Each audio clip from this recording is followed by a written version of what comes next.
자영업자들이 줄폐업을 하니까 자영업자 빚에 대해서 70% 탕감을 한다. 이 말이 사실일까요? 이 말은 사실입니다. 캠코가 운영하는 새출발 기금이 있습니다.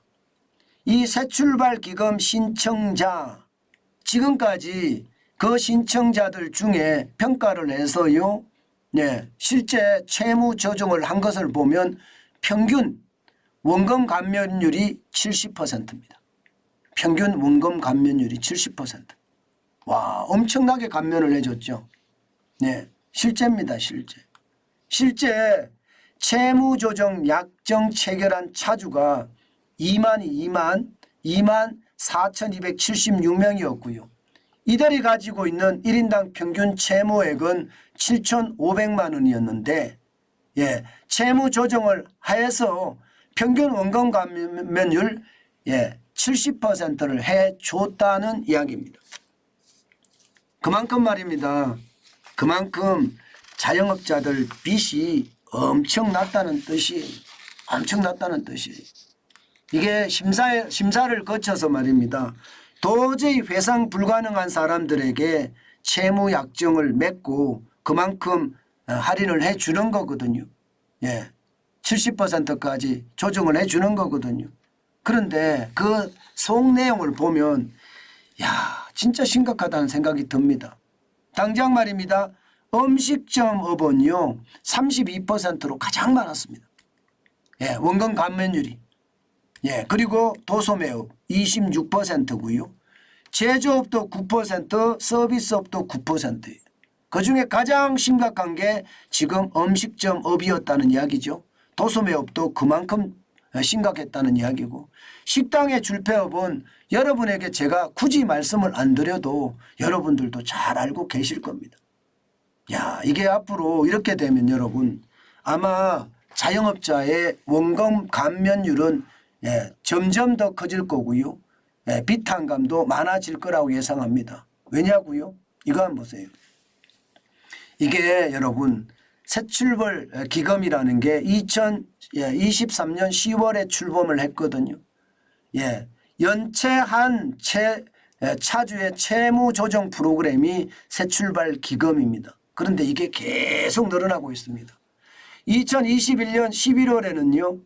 이게 채무액이 1724조였습니다. 1724조. 죄송합니다. 1724억이었습니다. 그런데 이게 늘어나기 시작합니다. 이게 늘어나기 시작해서요. 2023년 2월에는 2조 8천억까지 늘었고요. 6월에는 4조 6,200억까지, 10월에는 6조 4,300억까지 늘었습니다. 굉장히 많이 늘었죠. 굉장히 많이 늘었습니다. 2022년 11월에 새출발 기금 신청자가 1,724명이었는데 10월에는 48,405명입니다. 굉장히 많이 늘었습니다. 아마 앞으로는 이게 채무조정 프로그램에 신청하는 사람들이 더 많아질 겁니다. 더 많아질 거예요. 그만큼 말입니다. 지금 현장 경제가 어렵다는 이야기. 진짜 심각하거든요. 한번 보실래요? 얼마나 심각한지. 지금 보시면 자영업자의 다중채무자 연체액이 2013년에 13조 2천억 원입니다. 2분기 말 기준이에요. 연체율도요 1.78%로 굉장히 높고요. 13조 2천억 원이나 됩니다. 그러면 여러분 당연히 말입니다.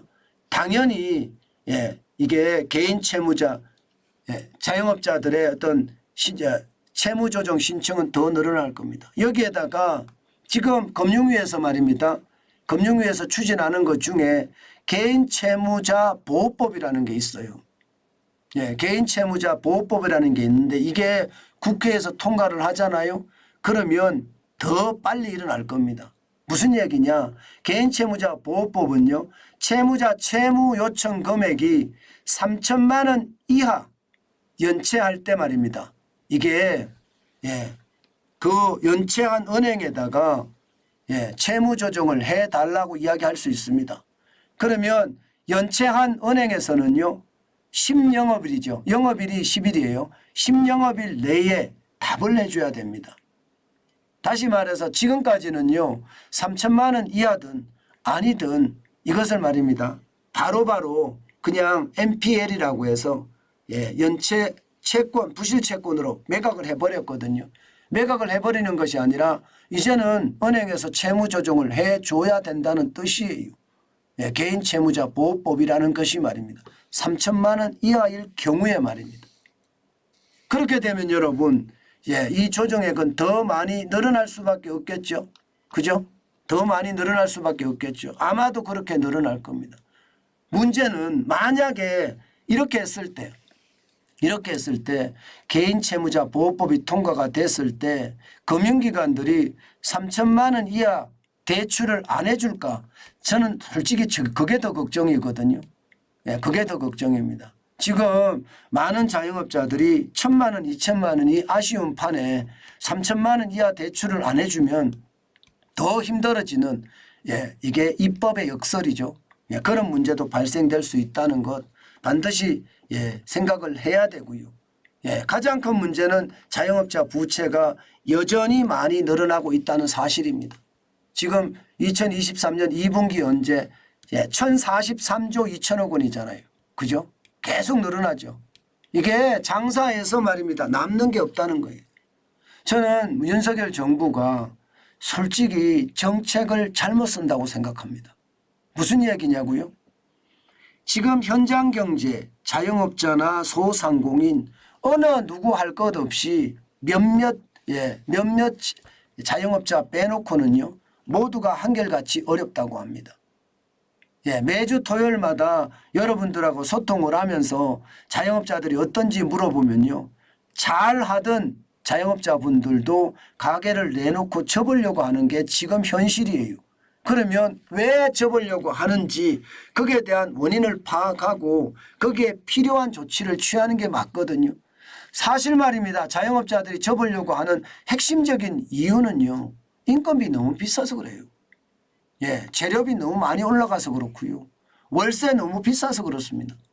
이게 뭐 자영업자들 입장에서는 이 3대 이거 외에도 여러 가지가 있지만 이 세 개가 가장 힘드는 거거든요. 그러면 정부가 정책을 쓸 때 원천적으로 말입니다. 인건비를 줄일 수 있는 방향, 그리고 원재료 가격을 줄일 수 있는 방향, 그리고 말입니다. 월세를 낮출 수 있는 방향, 여기에 대한 정책을 써야 되는데 그런 정책은 하나도 나오지 않고요. 오히려 말입니다. 비탄감에 대한 이야기만 나온다는 것은 참 안타깝다. 이거는 결국 말입니다. 모랄 해저들을 만들어낼 수도 있다고 생각합니다. 뭐 자영업자분들은 저는 안 그런 분들이 대부분이라고 생각을 하지만 빚이 많으면 이게 쥐라도 물거든요. 쥐도 물거든요. 그만큼 말입니다. 쥐가 고양이를 무는 것처럼 뭐 그렇게 비교한다는 뜻은 아닙니다. 만약에 비교로 느껴지셨다면 죄송합니다. 그 뜻은 아니라는 거. 최악의 상태에서는 어느 누구라도 비탄감 조정하겠다고 이렇게 나선다는 그런 의미로 말씀을 드렸습니다. 혹시 말입니다. 혹시 오해가 되셨다면 제가 양해를 구합니다. 네, 어쨌든 그만큼 말입니다. 자영업자들은 궁지에 몰려 있다는 뜻이에요. 궁지에 몰려 있으면 그 몰려 있는 그 상황에서 말입니다. 저는 최악의 상황이 갈 수가 있겠다 이런 생각이 들거든요. 그래서 비탄감이 중요한 게 아니고 경제가 활성화될 수 있게끔 만들어주는 것, 인건비를 절감할 수 있는 방법, 원재료를 낮춰줄 수 있는 방법, 또 여기에 월세를 낮춰줄 수 있는 방법, 이런 정책들이 많이 나와야 되지 않을까, 저는 그런 생각해 봅니다. 비탄감이 우선이 아니죠. 그러면 저같이 진짜 열심히 일하는, 전 자영업자거든요. 저같이 진짜 열심히 일하는 사람에게는 아쉽잖아요. 제가 밤 12시 20분 일어나서 말입니다. 하루에 16시간씩 일하거든요. 이렇게 진짜 고생하는 사람들, 그렇게 버는 사람들에게는 세금을 다 내라 하고 빚은 탕감 안 해주고, 빚은 뭐 저도 빚이 있지만요. 세금은 뭐 엄청나게 매기잖아요. 그러면 억울하죠. 그래서 모두가 공평할 수 있게끔 그런 공평한 정책을 펴야 된다. 그 말씀 다시 한번 말씀 올리겠습니다. 저는 윤석열 정부의 정책이 이게 포퓰리즘 정책이 아니라 실질적인 정책으로 나왔으면 좋겠다. 그 이야기입니다.